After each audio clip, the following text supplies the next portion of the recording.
నమస్తే. Welcome to Suman TV. మన శరీరంలో అతి ముఖ్యమైనటువంటి భాగాలలో ఒకటి మన హిప్ కూడా. మనం కూర్చోవడానికి, నడవడానికి, మెట్లెక్కడానికి ఇలా అన్ని రకాలుగా కూడా అన్నిట్లో కూడా మనకి ప్రధాన పాత్ర పోషిస్తుంది మన హిప్ జాయింట్. బట్ కొన్ని యాక్సిడెంట్స్ వల్ల కావచ్చు, లేకపోతే వయసు వల్ల కావచ్చు, లేదనంటే అవాస్కులర్ నెక్రోసిస్ అనే వ్యాధి వల్ల కావచ్చు, ఇలా రకరకాలుగా హిప్ జాయింట్ అనేది సమస్యల్లో ఇరుక్కుంటూ ఉంటుంది. బట్ ఈ హిప్ జాయింట్‌కి ఇలాంటి టైంలో రీప్లేస్‌మెంట్ సర్జరీ కూడా సజెస్ట్ చేస్తూ ఉంటారు వైద్యులు. బట్ అది ఏ టైంలో అవసరం పడుతుంది? అండ్ అదర్ ఇంకా ఏమైనా ట్రీట్మెంట్స్ అవైలబుల్ ఉన్నాయా? సో, మందులతో తగ్గే అవకాశం ఎంతవరకు ఉంటుంది? ఇలా అన్ని యాంగిల్స్ నుంచి కూడా మనం అడిగి తెలుసుకుందాం. అండ్ సర్జరీ తర్వాత కూడా మన లైఫ్ ఏ రకంగా ఉండబోతుంది? సో, ఈ విషయాలన్నీ అడిగి తెలుసుకుందాం. మనతో పాటు ఉన్నారు డాక్టర్ ఉదయ్ కేర్ రెడ్డి గారు. Joint replacement and robotic surgeon, legacy hospital, Madhapur, 100 feet road. Hello sir. Hello అండి. సార్, హిప్ జాయింట్ రీప్లేస్‌మెంట్ గురించి మాట్లాడుకునే ముందు అసలు ఈ హిప్ జాయింట్‌కి వచ్చేటువంటి ప్రాబ్లమ్స్ ఏ రకంగా వస్తాయి? హిప్ జాయింట్ ప్రాబ్లమ్స్ అంటే ఇట్ డిపెండ్స్ ఆన్ ఏజ్ అండి. హ్మ్. సపోజ్ పిల్లల్లో కూడా వస్తాయి. చెప్పాలంటే ఏంటి పిల్లల్లో వస్తాయంటే యెస్ చిన్న వస్తాయి. పిల్లల్లో గూడా. యాహ్! పుట్టినప్పటి నుంచే హిప్ జాయింట్స్ ప్రాపర్ పొజిషన్‌లో ఉండవు కొందరిలో. హ్మ్. డీడీహెచ్ అంటాం. అంటే కంజనిటల్ పుట్టుకతోనే డెవలప్‌మెంటల్ డిస్ప్లేసియా ఆఫ్ హిప్ అంటాం. ఇలా ఉండాల్సిన కరెక్ట్ పొజిషన్‌లో ఉండదు. సో, ఇది సరిగ్గా డెవలప్ అవ్వకపోవడం వల్ల ఇది పక్కకెళ్ళిపోవడం, హ్మ్. కిందకెళ్ళిపోవడం. హ్మ్. దాంతో పిల్లలు బాస్కెట్లు వేసుకొని కూర్చోలేకపోవడం, కింద కూర్చోలేకపోవడం హ్మ్. ఉంటాయి. కరెక్షన్స్ అవసరం పడుతూ ఉంటాయి ఈవెన్చువల్లీ. తర్వాత ఓకే. డెవలప్ అవుతున్న కొద్దీ టీనేజ్‌లలో కూడా ఉంటాయి కొన్ని. పర్తీస్ డిసీజ్ అంటాం. అంటే హెడ్ సరిగ్గా డెవలప్ అవ్వదు. హ్మ్. ఓకే. తర్వాత ఆహ్, మెన్సెస్ అమ్మాయిల్లో పీరియడ్స్ వచ్చే టైమ్స్ ఉంటాయి కదా! ఆ టైంలో కూడా లేదంటే థైరాయిడ్ ఉన్న వాళ్ళలో ట్రాన్సియెంట్ సైనోవైటిస్ ఆఫ్ హిప్ అంటాం. అంటే హ్మ్. టైమ్ బీయింగ్ ఒక 3-7 డేస్ ఒక చిన్న ఇన్‌ఫ్లమేషన్ వచ్చేసి పోతుంటది. హ్మ్. ఒక్కొక్కసారి ఇన్ఫెక్షన్ హ్మ్. బాడీలో ఉన్న ఇన్ఫెక్షన్ సపోజ్ టీబీ ఉందండి. ఓకే. టీబీ కూడా ఏదో కాదు. It's an infection. రైట్? హ్మ్. ఇట్స్ హ్మ్. ఎ హ్మ్. బాక్టీరియా. హ్మ్. ఆ ఇన్ఫెక్షన్ కూడా హిప్ జాయింట్ ఎఫెక్ట్ చేస్తది. హిప్ హ్మ్. జాయింట్ లోపల వెళ్ళేసి ఈ హెడ్‌కి, కప్పుకి మధ్యలో ఎళ్లి పస్ కూర్చుంటది. దెన్ దాని చుట్టూతా స్ప్రెడ్ అవుతది. హ్మ్. దానివల్ల మళ్ళీ జాయింట్ డ్యామేజ్ అవుతది. ఏజ్‌తో పాటు వచ్చిందనుకోండి ముసలివాళ్ళు అయిపోయారు. ఎక్కడైనా ముసలయ్యాక కొంచెం ఎలాగైతే పడినా, చేసినా పడినా చేసినా డిఫరెంట్ సినారియో. ఏజ్‌తో హ్మ్. పాటు వచ్చేది ఆర్థరైటిక్ చేంజెస్. ఆర్థరైటిస్ వల్ల చర్మం ముడతపడిపోవడం, జుట్టు తెల్లబడిపోవడం, బ్యాక్ బెండ్ అవ్వడం లాగా ఎలా ఉంటదో, హ్మ్. మోకాళ్ళ అరుగుదల ఎలా ఉంటదో, సేమ్ వే హిప్స్ కూడా అరుగుతాయి. That is arthritis. So, hip problem అనేది ఏజ్ వైస్‌గా ఉంటుంది. పడడం ఏంటి అంటే ఎవ్రీ హ్యూమన్ ఇప్పుడు నేను పడొచ్చు, మీరు పడొచ్చు, ఇంకోరు పడొచ్చు. పడ్డప్పుడు హ్మ్. హిప్ జాయింట్ మీద ఇంపాక్ట్ అయినప్పుడు యెస్ అది బ్రేక్ అవుతూ ఉంటుంది. హ్మ్. హ్మ్. వీటన్నిటిలో కూడా సిట్యుయేషన్ బట్టి ఆపరేట్. అంటే ఇప్పుడు కొంతమంది పెద్దవాళ్ళలో చూస్తాము. బాగా ఏజ్ అయిపోయిన వాళ్ళు ఒకవేళ పడి అలాగా హిప్ జాయింట్ ఏమైనా ఫ్రాక్చర్ అయ్యేటప్పుడు చాలామంది ఒక 3 మంత్స్, 4 మంత్స్ బెడ్ మీద ఉన్న తర్వాత వాళ్ళు చనిపోవడం అనేది జరుగుతూ ఉంటుంది. ఎందుకు ఆ యాహ్! టైంలో వాళ్ళకి సర్జరీ చేసి సరిచేయడం అనేది సాధ్యం కాదంటారా? ఇలా ఎందుకు అట్లా అవుతుంది? సాధ్యం కాదండి. సాధ్యం హ్యాపీగా అవుతది. హ్మ్. చాలా మందికి అవగాహన లేదు. ఇప్పటికి కూడా మన మన హైదరాబాద్‌లో ఉన్నాం కాబట్టి ఇంత అడ్వాన్స్‌మెంట్ చూస్తున్నాం. ఇప్పటికి కూడా కొన్ని బోర్డర్ డిస్ట్రిక్ట్స్‌కి వెళ్తే కొన్ని స్టేట్స్‌కి వెళ్తే రోడ్స్ కూడా లేని ఊర్లు చాలా ఉన్నాయి. అక్కడ ఫ్రాక్చర్‌లయిన వాళ్ళు అలాగే పడుకొని ఉండిపోతారు. హ్మ్. ఏంటంటే హాస్పిటల్స్ లేవు, రోడ్స్ లేవు, డాక్టర్లు తెలీదు. ఓన్లీ చిన్న చిన్న క్లినికల్ సెటప్స్ ఉంటాయి. అక్కడే అన్నీ అయిపోతుంటాయి. ఏం లేదండి సింపుల్. మనం మొబైల్ ఉన్నాం. హిప్ జాయింట్ బావుందనుకోండి మనం కదులుతుంటాం. బ్లడ్ ఫ్లో ప్రాపర్‌గా ఉంటది. ఓకే. సో, బాడీలో ప్రతి పార్ట్‌కి ఫ్లో అందుతూ ఉంటే ప్రతి పార్ట్ బతికేస్తది. ఎప్పుడైతే హిప్ ఫ్రాక్చర్ అవుతదో మనం కదలలేము, హ్మ్. నడవలేము, కదలలేము. బెడ్ ఎక్కేస్తాం. పడుకునేసినప్పుడు బ్లడ్ ఫ్లో స్లో అయిపోతది. హ్మ్. స్లో అయిపోయినప్పుడు బ్లడ్ వెసల్స్ రక్తనాళాల లోపల ప్లేట్లెట్ ప్లగ్స్, ఫ్యాట్ గ్లోబ్యూల్స్ అంటే కొవ్వు పదార్థాలు గాని, చెత్త గాని పేరుకుపోతది. పేరుకుపోయి ఊపిరితిత్తులకి బ్లడ్ ఫ్లోని ఆపేస్తది. థ్రాంబో హ్మ్. ఎంబోలిజం అంటాం. హ్మ్. రక్తనాళాల్లో క్లాట్ ఉన్నాయంటారు కదా! హ్మ్. అయి అలాగే ఉండి బ్లడ్ ఫ్లో ద్వారా పైకెళ్ళిపోయి ఊపిరితిత్తులను ఆపేస్తాయి. సో, హ్మ్. లంగ్స్ డ్యామేజ్ అవుతాయి. ప్రాణం మీదకొస్తది. ఓకే. హార్ట్‌లో బ్లాక్ వస్తది. ప్రాణం మీదకొస్తది.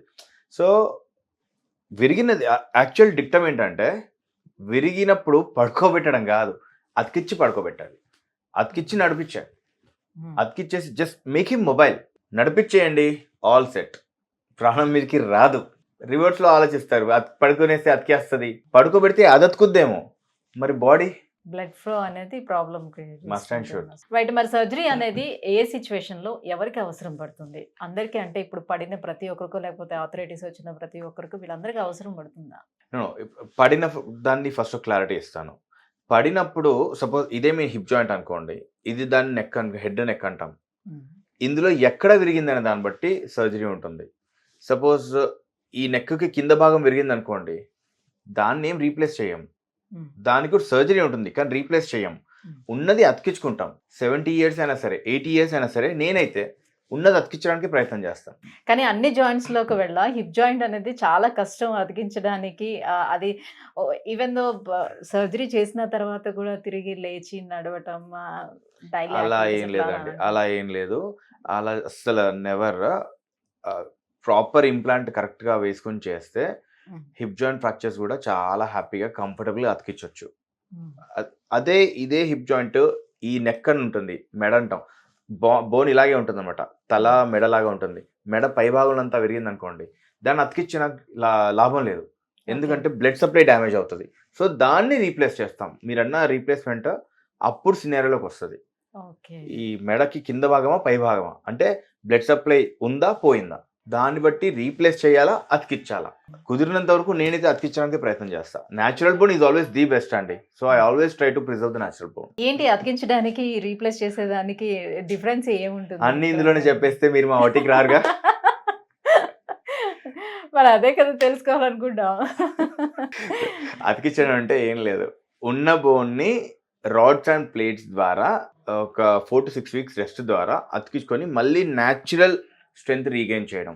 Fixation, basically plate fixation, rod fixation అంటాం కదా అవి. రీప్లేస్ అంటే కొత్త పార్ట్ వేసేయడం. దాంట్లో హిప్ జాయింట్ మొత్తం మెడ వరకు కట్ చేసి మళ్ళీ మెటల్ ప్రాసెస్ వేస్తాం. పైన ఉన్న కప్పుని కూడా మళ్ళీ రీప్లేస్ చేస్తాం అనమాట. సో దట్ కొత్తగా బాల్ అండ్ సాకెట్ జాయింట్ కొత్తగా క్రియేట్ అవుతుంది. మనం దాని మీద బరువు వేస్తాం. సో దాని వల్ల నెక్స్ట్ వాళ్ళు నార్మల్ గా నడవడానికి ఛాన్స్ ఉంటుందా? అంతా కూడా చాలా బెటర్ గా నడుస్తారు. ఫస్ట్లీ చాలా బెటర్ గా నడుస్తారు. అఫ్ కోర్స్ యా, ఫస్ట్ 2 వారాలు నొప్పి ఉంటుంది. నొప్పి లేకుండా సర్జరీ ఉండదండి. భూమి మీద ఎక్కడైనా నొప్పి లేకుండా సర్జరీ అనేది అబద్ధం. I tell you this very clearly. నొప్పి ఉంటుంది, టాలరబుల్ ఉంటుంది, తట్టుకునేంత ఉంటుంది. ఒక 2 వారాలు చిన్నగా ఇబ్బంది పడతారు, కష్టపడతారు, వాకర్ పెట్టుకొని నడుస్తారు. I totally agree. Eventually walker వదిలేస్తారు, స్టిక్ మీదకి వస్తారు. అదొక 2-3 వారాలు 4 వారాలు ఉంటుంది. దాని తర్వాత అది కూడా వదిలేస్తారు, కంఫర్టబుల్గా నడుస్తారు. కొందరు యాక్టివ్ ఫిజియో చేస్తున్నారు అనుకోండి, 2 వారాలకి అన్ని వదిలేసి హ్యాపీగా కంఫర్టబుల్గా నడుస్తారు. Patients depend on patients to patients. Age బట్టి వాళ్ళ ఆడ మొగ ఫిజియో ఎంత బాగా చేస్తున్నారు, తొడ చుట్టూ ఉన్న కండరాలు ఎంత స్ట్రాంగ్ ఉన్నాయి అన్న దాన్ని బట్టి అవుట్పుట్ ఉంటుంది. ఓకే. సో ఇది కంప్లీట్ గా ఓపెన్ సర్జరీ చేయాల్సిన నెసెసిటీ ఉంటుందా, లేకపోతే ఇది రోబోటిక్ సర్జరీ కూడా చేయడానికి ఛాన్స్ ఉంటుందా? దీంట్లో ఎలా? రోబోటిక్ కూడా ఓపెనేనండి. అంటే కోతలో కొంచెం తేడా ఉంటుంది కదా అని. అంతే, కోతల్లో చిన్న గీత పెద్ద గీత అండి. ఎంత కోస్తున్నాం అనేది కొంచెం తేడా ఉంటుంది.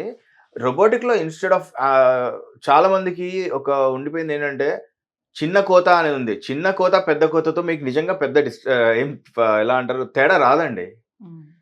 4 కుట్లు పడితే ఏంటి, 8 కుట్లు పడితే ఏంటి, ప్రాక్టికల్గా ఆలోచిస్తే దాంతో మనకు తేడా రాదు.